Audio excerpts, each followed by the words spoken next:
الحمد لله رب العالمين والصلاة والسلام على أشرف الأنبياء والمرسلين محمد بن عبد الله وعلى آله وصحبه أجمعين اما بعد ناظرین گرامی السلام علیکم ورحمۃ اللہ وبرکاتہ۔ آج العروۃ الوثقی پروگرام کے چوتھے حلقے میں ہم آپ کو خوش آمدید کہتے ہیں۔ آج کے حلقے میں ایمانی شجرہ کے دوسرے اصل جو کہ فرشتوں پہ ایمان لانا ہے اس پہ اپنی گفتگو کو جاری رکھیں گے، کیونکہ ہم نے پچھلے حلقے میں فرشتوں پر ایمان لانے کے بارے میں گفتگو کی تھی اور بتایا تھا کہ فرشتے اللہ تعالیٰ کی مخلوقات میں سے ایک عظیم مخلوق ہے جو نور سے پیدا کیے گئے، ان پر ایمان لانا واجب ہے۔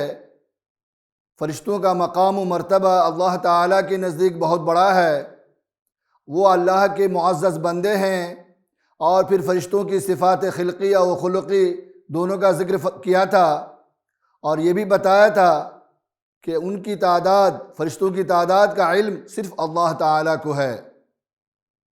ناظرین گرامی، قرآن و حدیث میں بعض فرشتوں کا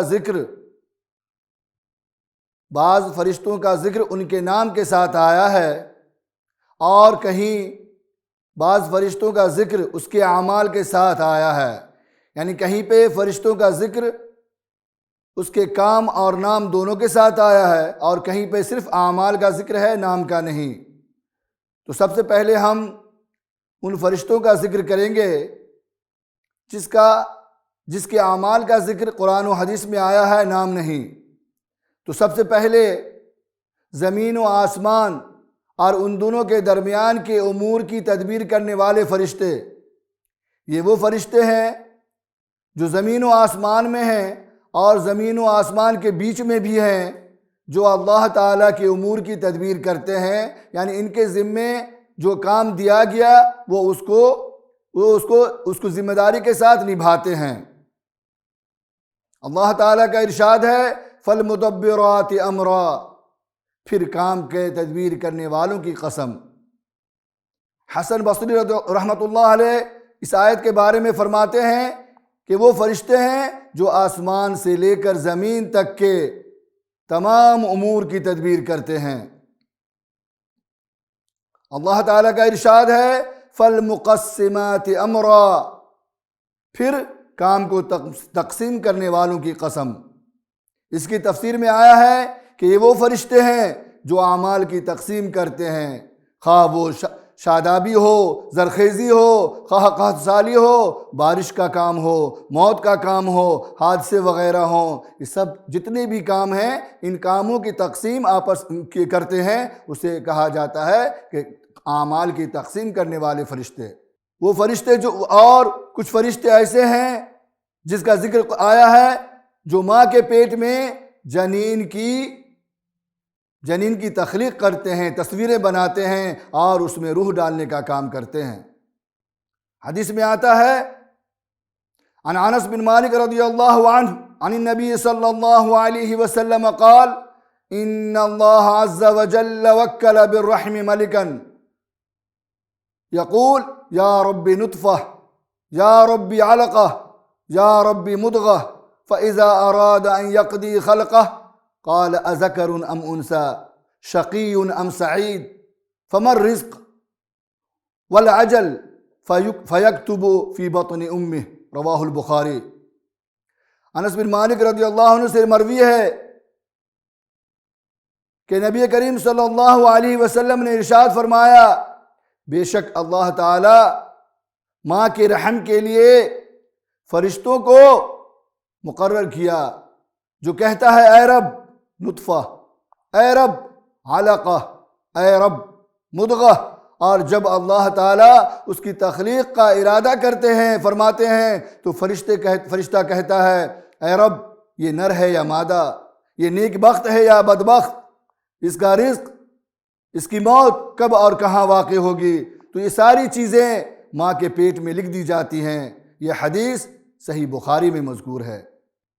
اور کچھ فرشتے حفاظت کرنے والے ہوتے ہیں، امت کو اللہ کے بندوں کی حفاظت فرماتے ہیں، جو اللہ تعالیٰ کے امر سے لوگوں کو شرور و آفات سے محفوظ رکھتے ہیں، لیکن اس کا جب قدر کا وقت آتا ہے، بندوں پہ جب قدر کا وقت آتا ہے تو فرشتے اس کی حفاظت نہیں کر پاتے، کیونکہ قدر کا جب وقت آتا ہے تو آپ کو کوئی نہیں بچا سکتا۔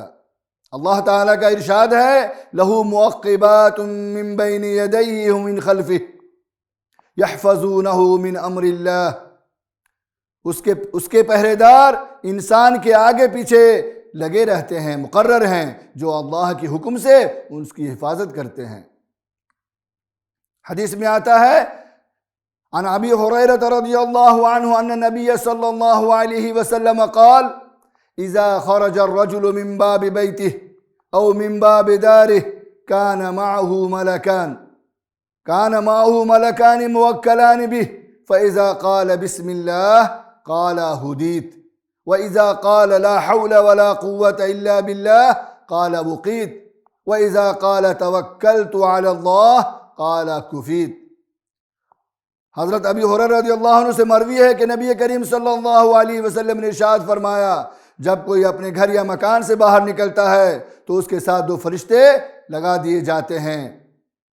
جب وہ شخص بسم اللہ کہتا ہے تو فرشتے کہتے ہیں کہ تمہیں ہدایت مل گئی، اور جب وہ شخص لا حول ولا قوت الا باللہ پڑھتا ہے تو فرشتے کہتے ہیں کہ تم بچ گئے، اور جب وہ شخص توکلت علی اللہ کہتا ہے تو فرشتے کہتے ہیں کہ تمہارے لیے اللہ ہی کافی ہے۔ اور فرشتے کیا ہیں؟ کاتبین فرشتے، جو ہمارے اور آپ کی 24 گھنٹے میں جو کچھ ہماری زبان سے، جو کچھ ہمارے اعمال ہوتے ہیں، جو کچھ ہمارے اقوال ہوتے ہیں، اس کو وہ لکھتے ہیں، ہماری ہر نیکی اور بدی کی کتابت کرتے ہیں۔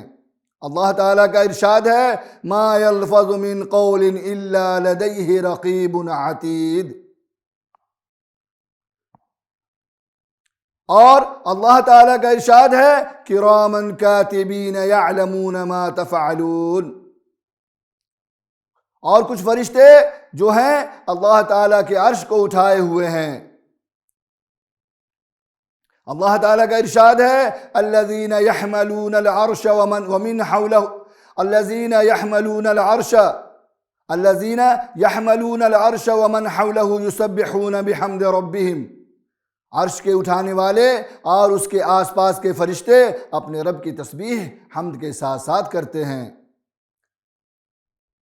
کچھ فرشتے علم و ذکر کے مجالس کی سیاحت کرتے ہیں، اور کچھ فرشتے مومنین کے لیے استغفار کرتے رہتے ہیں۔ تو یہ وہ فرشتے تھے جن کا نام تو نہیں آیا ہے، لیکن قرآن و حدیث میں ان کے اعمال کا ذکر ہے۔ اب ہم ان فرشتے کا ذکر کریں گے جن کا ذکر قرآن و حدیث میں ان کے کام اور نام دونوں کے ساتھ آیا ہے۔ سب سے پہلے فرشتوں کے سردار الروح الامین حضرت جبریل علیہ السلام، جن کے ذمے تبلیغ وحی ہے۔ اللہ تعالیٰ کا ارشاد ہے قل من کان عدوا لجبریل فإنه نزله على قلبك بإذن الله مصدقا لما بين يديه وَهُدًى وَبُشْرَى لِلْمُؤْمِنِينَ۔ اے نبی آپ کہہ دیجئے کہ جو جبریل کا دشمن ہے، جو جبریل کا دشمن ہو، جس نے آپ کے دل پر پیغام باری تعالیٰ اتارا ہے، جو پیغام اللہ تعالیٰ کے پاس سے کتاب کی تصدیق کرنے والا ہے اور مومنوں کو ہدایت دینے والا ہے اور خوشخبری دینے والا ہے۔ دوسرا فرشتہ میکائیل علیہ السلام، جن کے ذمے بارش کا کام ہے۔ اللہ تعالیٰ کا ارشاد ہے من کان عدوا للہ وملائکتہ ورسلہ وجبریل ومیکال فإن اللہ عدو للکافرین۔ جو شخص اللہ کا اور اس کے فرشتوں کا اور اس کے رسولوں کا اور جبرائیل اور میکائیل کا دشمن ہو، ایسے کافروں کا دشمن تو اللہ تعالیٰ خود ہے۔ اور مالک علیہ السلام، جو کہ جہنم کے داروغہ ہیں۔ اللہ تعالیٰ کا ارشاد ہے وَنَادَوْا يَا مَالِكُ لِيَقْضِيَ عَلَيْنَا رَبُّكَ۔ اور پکار پکار کر کہیں گے کہ اے مالک تیرا رب ہمارا کام ہی تمام کر دے۔ چوتھے اسرافیل علیہ السلام، جن کے ذمے سور پھونکنے کا کام ہے۔ حدیث میں آتا ہے عن ابی سعید رضی اللہ عنہ قال قال رسول اللہ صلی اللہ علیہ وسلم کیف انعم وصاحب القرن قد التقم القرن وحنى جبهته وانتظر ان يؤذن له قالوا كيف نقول يا رسول الله قال قولوا حسبنا الله ونعم الوكيل على الله توکلنا۔ حضرت ابو سعید خدری رضی اللہ عنہ سے روایت ہے کہ نبی کریم صلی اللہ علیہ وسلم نے ارشاد فرمایا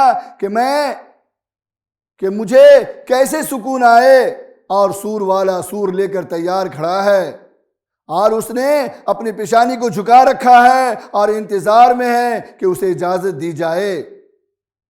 صحابہ رضوان اللہ علیہم نے دریافت کیا کہ ہمیں اس وقت کیا کہنا چاہیے؟ آپ صلی اللہ علیہ وسلم نے فرمایا کہو حسبنا اللہ ونعم الوکیل علی اللہ توکلنا۔ ایک دوسری روایت میں صراحت کے ساتھ ذکر ہے کہ اسرافیل ہی صاحب سور ہے۔ پانچواں منکر نکیر علیہم السلام، جو کہ بندوں سے قبر میں سوال کریں گے۔ عن ابی ہریرہ رضی اللہ عنہ قال قال رسول اللہ صلی اللہ علیہ وسلم اذا قبر احدکم اتاہ ملکان اسودان ازرقان یقال لاحدہما المنکر والآخر نکیر۔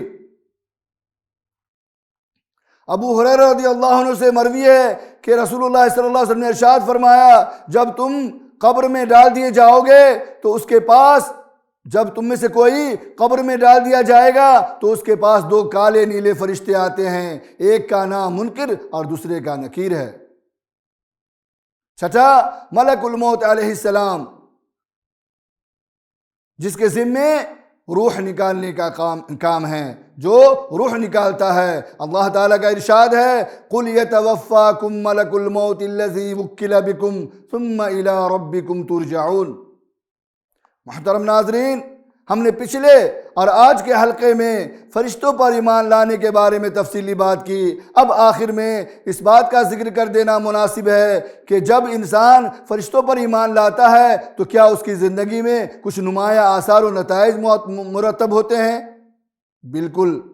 جب آپ فرشتوں پہ ایمان لاتے ہیں تو اللہ تعالیٰ کی عظمت کا احساس ہوتا ہے، آپ کے دل میں اللہ تعالیٰ کی عظمت کا احساس مضبوط ہوتا ہے، کیونکہ فرشتے عظیم مخلوق ہیں، وہ صورت میں بھی عظیم ہیں، طاقت میں بھی عظیم ہیں، طاعت میں بھی عظیم ہیں، اور یہ عظمت اللہ تعالیٰ کی عظمت کی عکاسی کرتا ہے کہ اتنی عظمت والا مخلوق اللہ تعالیٰ کی دیگر مخلوقات میں سے ایک مخلوق ہے۔ انسان کو کائنات کے بہت سارے اسرار کے بارے میں معلوم ہوتا ہے۔ جب انسان اس آیات پہ غور و فکر کرتا ہے جس میں فرشتے کا ذکر ہے، فرشتے کے اعمال کا ذکر ہے، تو انسان کا صدر منشرح ہوتا ہے اور اس کے ایمان میں اضافہ ہوتا ہے۔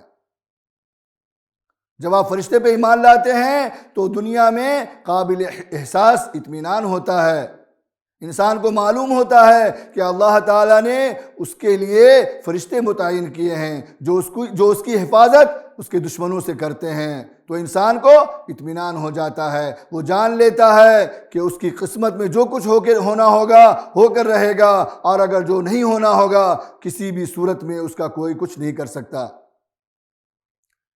جب انسان فرشتوں پہ ایمان لاتا ہے تو وہ انسان جیسا بننے کا سوچتا ہے، انسان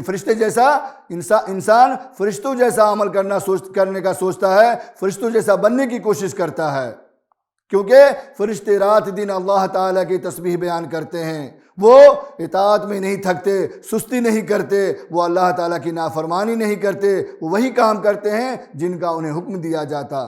تو انسان فرشتوں جیسا بننے کی کوشش کرتا ہے، اور پھر جب انسان فرشتے پہ ایمان لاتا ہے تو اس کے اندر انسیت پیدا ہوتی ہے، اس کے اندر سے نا امیدی ختم ہو جاتی ہے۔ جب مومن کسی تنگی میں مبتلا ہوتا ہے، کسی اذیت کا شکار ہوتا ہے، تو وہ اپنے دشمنوں کی طرف سے دشمنی یا دشمنی ہو یا مذاق کا سامنا کرتا ہے تو اس وقت فرشتے اس کے لیے بہترین ساتھی کی شکل میں ابھر کر آتا ہے، اور فرشتے اس کو تسلی دیتا ہے، دلاسا دیتا ہے اور صبر کی تلقین کرتا ہے۔